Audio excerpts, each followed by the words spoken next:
ബംഗളൂരു എഫ്സിയെ കന്തിരവേലിട്ട് തീർത്ത ഫ്രാൻസിസ്കോ ഫുലസിയർ എന്ന ഫ്രാഞ്ചു കേരള ബ്ലാസ്റ്റേഴ്സ് ആരാധകരുടെ ഇടയിൽ ഇതിനോടകം തന്നെ ഒരു കൾട്ട് ഹീറോ ആയി മാറിക്കഴിഞ്ഞു. സിനദീൻ സിഡാന്റെ കീഴിൽ റയൽ മാഡ്രിഡിന് വേണ്ടി സീനിയർ ടീമിൽ ഡെബ്യൂ നേടിയ ഈ താരം പക്ഷേ അർജന്റീനയെ ഒരു യൂത്ത് ലെവൽ മത്സരത്തിൽ പോലും റെപ്രസെന്റ് ചെയ്തിട്ടില്ല.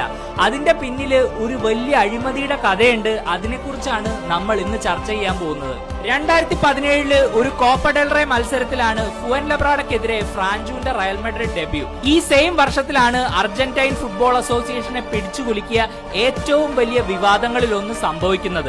അന്നത്തെ AFA ഒഫീഷ്യൽസ് അവരുടെ ലീഗിൽ ക്ലബ്ബുകൾക്ക് ലഭിക്കേണ്ടിയിരുന്ന ബ്രോഡ്കാസ്റ്റ് റൈറ്റ്സിലെ പൈസയിൽ കൈയിട്ട് വാരി. ഒരുപാട് ക്ലബ്ബുകൾ പ്ലെയേഴ്സിന് സാലറി പോലും നൽകാനാവാതെ കഷ്ടപ്പെട്ടു. 200-ൽ പരം പ്ലെയേഴ്സ് സമരം വിളിച്ചു. 2 ടോപ്പ് ഡിവിഷൻ ലീഗ് മത്സരങ്ങൾ പോസ്റ്റ്പോൺ ചെയ്തു. ഈവൻ അർജന്റീനിയൻ ഗവൺമെന്റ് വരെ ഈ ഒരു വിഷയത്തിൽ ഇടപെട്ട് ഏകദേശം $22 മില്യൺ കൊടുത്ത് എല്ലാം പരിഹരിക്കാൻ നോക്കി.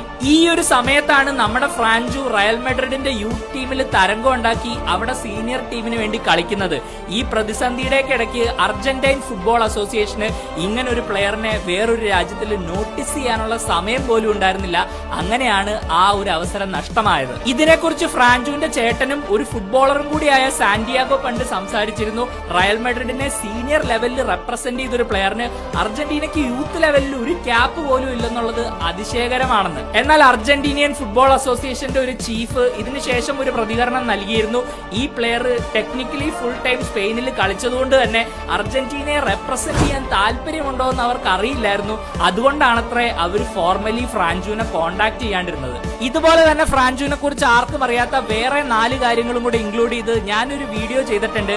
എല്ലാരും കേറി കാണുക. യൂട്യൂബ് ചാനലിന്റെ ലിങ്ക് ബയോയിലുണ്ട്.